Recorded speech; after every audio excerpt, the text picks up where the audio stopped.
पुराण के पिछले अध्याय में हमने भगवान शिव और देवी पार्वती के दिव्य विवाह का वृत्तांत सुना। यह ब्रह्मांडीय मिलन पुरुष और प्रकृति की शक्ति का संगम था, जिसने सृष्टि में एक नया संतुलन स्थापित किया।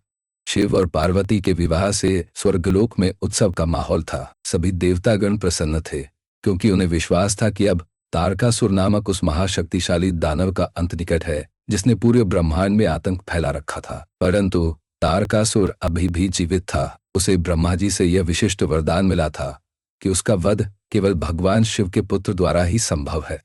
जब शिव वैरागी थे और उनका कोई पुत्र नहीं था, तब यह वरदान सुरक्षित प्रतीत होता था।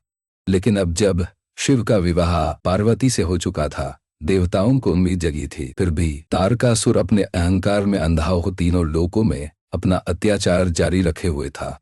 उसने देवताओं को स्वर्ग से धकेला, ऋषियों की तपस्या भंग की और हर जगह अन्याय तथा अधर्म फैलाया। देवतागण अभी भी उसके सामने असहाय थे। देवताओं ने ब्रह्मा जी और भगवान विष्णु से इस विकट समस्या का समाधान मांगा। ब्रह्मा जी ने पुनः दोहराया कि शिव और पार्वती के पुत्र के अलावा कोई भी तारकासुर का वध नहीं कर सकता। लेकिन समस्या यह थी कि शिव अपनी नवविवाहित अवस्था के बाद भी अपनी दिव्य योग निद्रा में लीन हो गए थे और उन्हें जगाना किसी के वश में नहीं था। देवताओं को एक ऐसे पुत्र की आवश्यकता थी जो शिव की ही शक्ति का अवतार हो और तारकासुर का संहार कर सके। देवताओं ने मिलकर एक योजना बनाई। वे जानते थे कि शिव का वीर्य अत्यंत शक्तिशाली और तेजस्वी है, जिसे कोई साधारण पात्र धारण नहीं कर सकता। उन्होंने अग्निदेव से प्रार्थना की। जब भगवान शिव अपनी योग समाधि में लीन थे, देवताओं ने अग्निदेव से शिव के दिव्य वीर्य को ग्रहण करने का अनुरोध किया। अग्निदेव ने देवताओं की प्रार्थना स्वीकार की। शिव के शक्तिपुंज रूपी वीर्य को अग्निदेव ने ग्रहण किया, लेकिन वह इतना प्रखर था कि अग्निदेव भी उसे अधिक समय तक धारण नहीं कर पाए।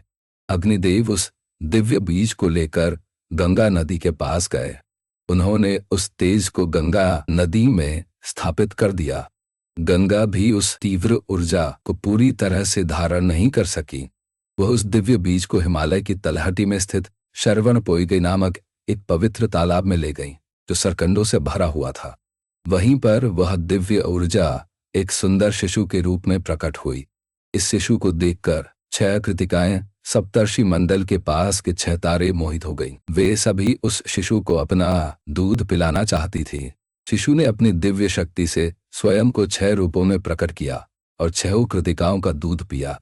जब देवी पार्वती को इस शिशु के प्राकट्य का समाचार मिला, तो वे तुरंत शरवणपोइगई पहुंची। अपनी ममतामयी दृष्टि से पार्वती ने उन 6 रूपों को एक ही शरीर में समाहित कर लिया। परिणाम स्वरूप शिशु का एक ही शरीर हो गया, लेकिन उसके 6 सिर थे, जो एक साथ 6 दिशाओं में दिख सकते थे। पार्वती ने अपने पुत्र को वात्सल्य पूर्वक गले लगाया। देवों ने इस बालक का नाम कार्तिकेय रखा, क्योंकि उसका पालन पोषण कृतिकाओं ने किया था। उसे स्कंद भी कहा गया। दक्षिण भारत में उन्हें मुरुगन के नाम से पूजा जाता है। कार्तिकेय का जन्म एक विशेष उद्देश्य के लिए हुआ था, इसलिए उनका विकास सामान्य बच्चों जैसा नहीं था। वे अत्यंत तीव्र गति से बढ़ने लगे। कुछ ही दिनों में वे एक शक्तिशाली युवा योद्धा के रूप में परिवर्तित हो गए। भगवान शिव और देवी पार्वती ने उन्हें सभी प्रकार के दिव्य ज्ञान, युद्ध कौशल और शस्त्र विद्या में पारंगत किया। वे स्वयं महादेव के अंश थे, अतः उनकी शक्ति असीम थी। जब देवताओं ने देखा कि कार्तिकेय युवा और पराक्रमी हो चुके हैं, तो वे उनके पास गए। देवताओं ने कार्तिकेय से तारकासुर के अत्याचारों से मुक्ति दिलाने की प्रार्थना की। उन्होंने कार्तिकेय को देवताओं की सेना का नेतृत्व करने का अनुरोध किया। कार्तिकेय अपनी माता पिता के आशीर्वाद और देवों के संकट को देखकर उनकी प्रार्थना स्वीकार कर ली। देवताओं के राजा इंद्र ने स्वयं अपना सबसे शक्तिशाली अस्त्र वज्र कार्तिकेय को भेंट किया। सभी देवताओं ने उन्हें आशीर्वाद दिया और उन्हें अपनी शक्तियां प्रदान की। इस प्रकार कार्तिकेय को देव सेनापति देवताओं की सेना के सर्वोच्च कमांडर के रूप में नियुक्त किया गया।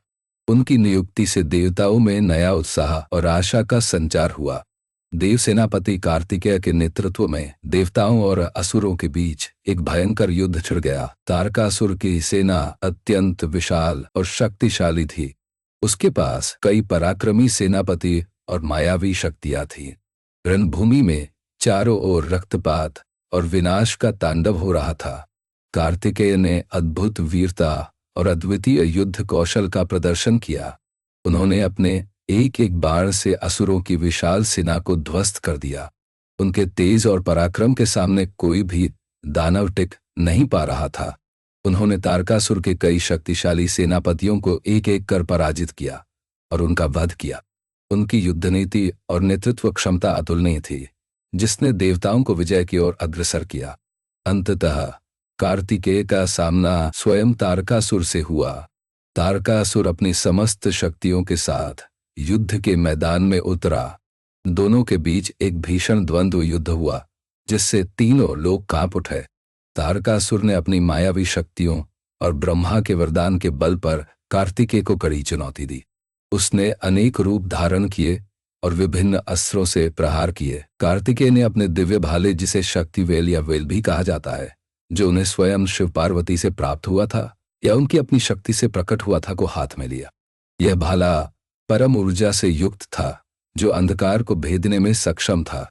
एक गर्जना के साथ कार्तिकेय ने अपने दिव्य भाले को तारकासुर पर लक्ष्य करके फेंका। भाला सीधी तारकासुर के हृदय में जाकर लगा। तारकासुर का वरदान टूट गया और वह वहीं धराशायी हो गया। उसके शरीर से एक तेज प्रकाश निकला और वह अंततः भस्म हो गया। इस प्रकार तारकासुर का वध हुआ और ब्रह्मांड उसके अत्याचारों से मुक्त हो गया। तारकासुर के वध से स्वर्गलोक में हर्ष की लहर दौड़ गई। देवताओं ने कार्तिकेय की जय जयकार की। सभी देवता, ऋषिमुनि और ब्रह्मांड के प्राणी कार्तिकेय को ब्रह्मांड का उद्धारकर्ता मानकर उनकी स्तुति करने लगे।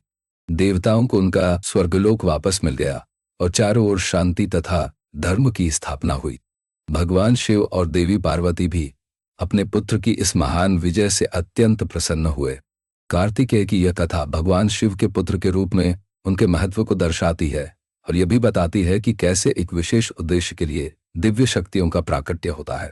तारकासुर का अंत केवल एक दानव का संहार नहीं था, बल्कि यह अन्याय पर न्याय की, अधर्म पर धर्म की और अंधकार पर प्रकाश की विजय थी। यह शिव और पार्वती के मिलन का ही प्रत्यक्ष परिणाम था, जिसने समस्त सृष्टि के कल्याण का मार्ग प्रशस्त किया।